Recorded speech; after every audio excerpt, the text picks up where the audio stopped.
శ్రీమాత్రే నమః. ఇంట్లో ఈ తప్పులు చేస్తే లక్ష్మీదేవి ఆగ్రహానికి గురి కావాల్సిందే. ఈ పొరపాట్లు అస్సలు చేయొద్దు. మనం కొన్నిసార్లు తెలిసి తెలియకుండా చేసే చిన్న చిన్న తప్పులే మనల్ని ఇబ్బందుల్లోకి నెట్టేస్తుంటాయి.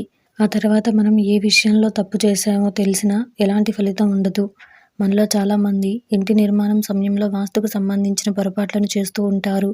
ఆ పొరపాట్లు దీర్ఘకాలంలో మన కుటుంబంపై చూపే ప్రభావం అంతా ఇంతా కాదు. వాస్తు విషయంలో తప్పులు చేస్తే దీర్ఘకాలంలో ఆ ఫలితాలను అనుభవించాల్సి ఉంటుంది. మనలో చాలామంది తిన్న ప్లేట్లను, గిన్నెలను ఎక్కడ పడితే అక్కడ అలాగే వదిలేస్తూ ఏమాత్రం నీట్‌నెస్‌ను పాటించకుండా ఉంటారు. ఈ విధంగా చేయడం వల్ల నష్టపోయే అవకాశాలైతే ఉంటాయని చెప్పొచ్చు. ఎవరైతే ఈ విధంగా చేస్తారో వాళ్ళ కుటుంబంలో నెగెటివ్ ఎనర్జీ పెరిగే అవకాశాలైతే ఉంటాయని చెప్పొచ్చు. బెడ్‌పై కూర్చొని ఆహారం తినే అలవాటు మనలో చాలామందికుంటుంది. అయితే ఈ అలవాటు వల్ల కూడా నష్టపోక తప్పదని చెప్తున్నారు.